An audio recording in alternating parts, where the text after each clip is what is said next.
so moving on to the UEFA Champions League in Europe, I don't know, do you think England is going to take over Europe this time around in this season or? It's going to be tough. It's going to be very, very tough because there are only there are three English teams actually left in Europe. So you have Arsenal in the Champions League, the only English team, which is going to play PSG. Then the other semi-final is Inter Milan, who will be taking on Barcelona.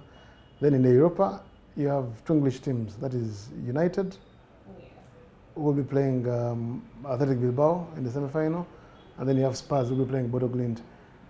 But it's going to be tough for Arsenal against PSG. It's going to be very, very tough for United against Bilbao. I want to think that probably just maybe Spurs have got marginally the lighter route to the final. I want to fancy them to take care of business against Bodo Glimt. It won't be easy, but I think Spurs, if you factor in pedigree and the quality of squad they have and the coach, I would fancy them to make the final. For an English final to happen in Bilbao, Mark, it's United to determine whether that happens, and they've got a difficult game against Inaki Williams and Bilbao. Bilbao, remember, are hosting the Europa final this year, so they think that maybe it's their destiny to take the trophy on their home soil. United themselves had to dig very, very deep to beat Olympic Lyon. United have got their fair share of issues. They had to dig deep. It was one of the most miraculous recoveries I've seen back in football. United trailing from 2 goals down in stoppage time to score 3. In extra time, to score 3 goals in 6 minutes. It was unbelievable. If they defend as poorly as they did against Bilbao, they're going to be beaten.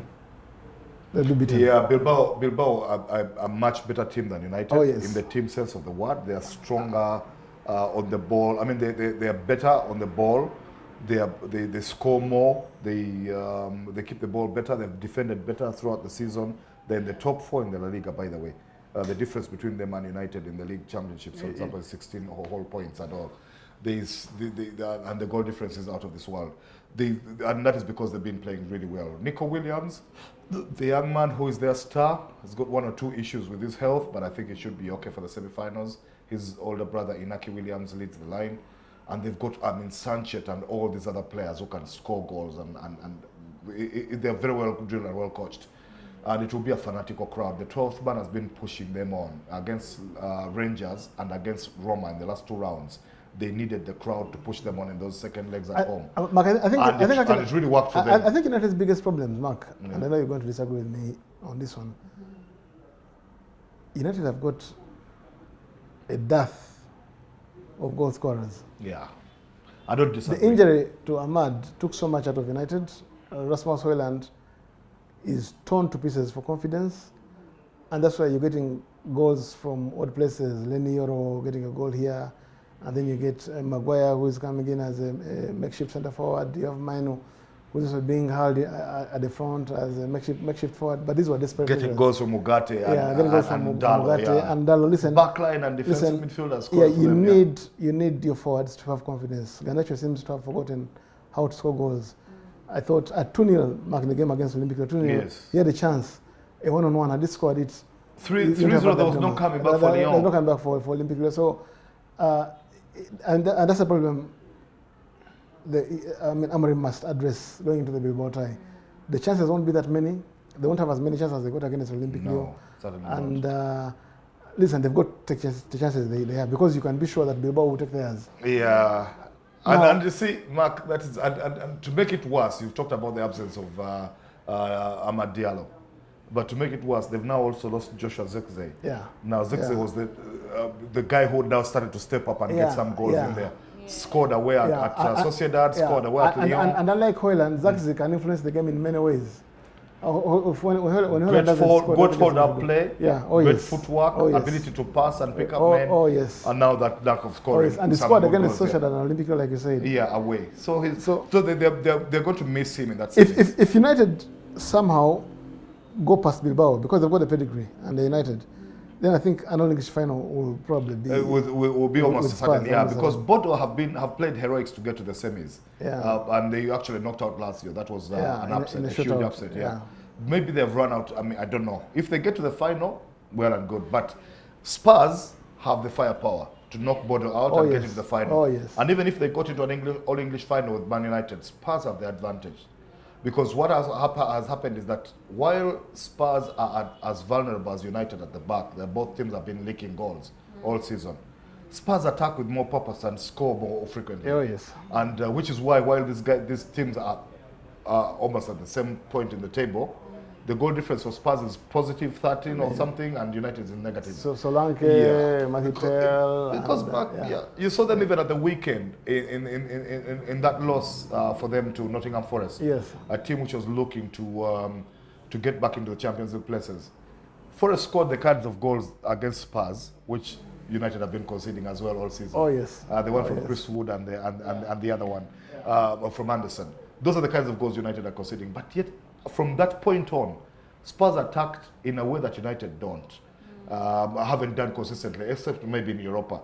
Because until that header from Richarlison, they had missed another 4. 3 Yeah. from Richarlison himself and a few others, because of the purpose with which they attack. And when you look at their bench, in a game like that in the league, which they wanted to win, even when things were not going well with Hotspur on the right and Matthew Stell on the left and Richarlison in the middle, the guys who were stepping off the bench were the likes of Dominic Solanke, Brennan Johnson, and James Madison was there and he was not even used. that's United doesn't have anything like that quality on that No, bench they don't. to look up to when things are going Yeah, wrong. no, So they don't. so they have advantages, Spurs, which if they exploited, they can even win this Europa and be the 6th team to get in the Champions League for United.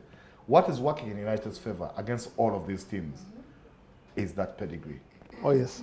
Even yes. this very competition they have recently won, as recently as 2017. Yes. So, Mourinho, yes. so somehow they are finding heroics from here and there because the pedigree is holding them in Yeah, good that's stead how. in I mean, Europe, that's how they managed to outlast Sociedad.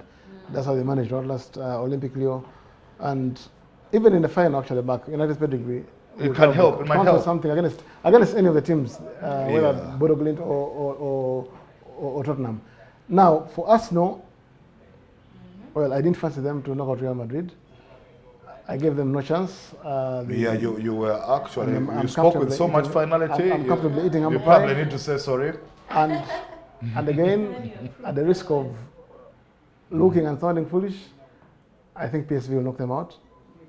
I fancy PSV against Arsenal. PSG, not V. PSG. Yeah. They've already beaten PSV. Paris Saint-Germain, yes. They also beat PSG actually earlier in the group stages. But I think this is a different PSG to the one which Arsenal beat. And if they take care of the business, a very big if they take care of the business against a PSG side which has got so much firepower. Oh yeah. Oh, PSG They've have got so much firepower. quality. Yeah. They've got a fantastic playmaker in Kvaratskhelia. Yeah. People talk about the kind of season Mo Salah has had this season, but Ousmane Dembele has had a similar season, if not a better season. Yeah. And PSG are chasing 4 trophies this season. 4 trophies, which is unprecedented Yes. in European football, and that's testament to the work Luis Enrique has put in. I love their firepower. I love Bakola. I love Desiree Doué. I love Vitinha in midfield. Listen, Fabian Ruiz. Arsenal were excellent over 2 legs.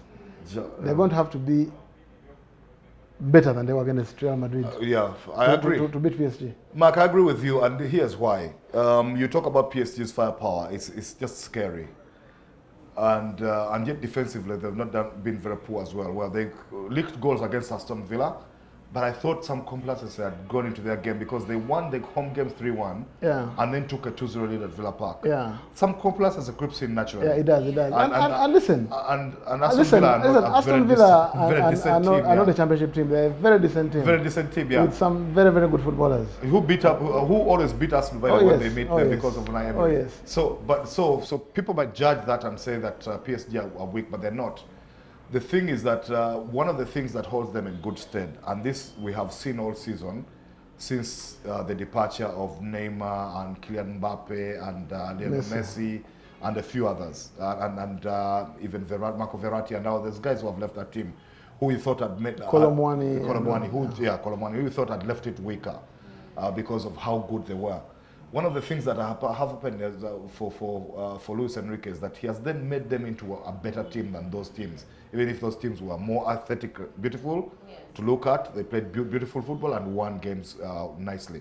These guys can also play beautiful football, but they work together as a team. They work together. One of the reasons why Arsenal knocked Real Madrid out of the Champions League was because of the things which happened at the Emirates. Yeah. What happened at the Emirates is that the front three of Real Madrid did something they'd been doing most of the season, which was not to help when they didn't have the ball. Kylian Mbappe and Rodrigo and Vinicius Jr. barely dropped behind the center line when they were not in possession. This left people like, Alaba is 40 for all intents and purposes, and you're leaving him one-on-one with Bukayo Saka. Yeah, he's going to because you, Vinicius Jr., cannot drop back to at least even show presence and give numbers.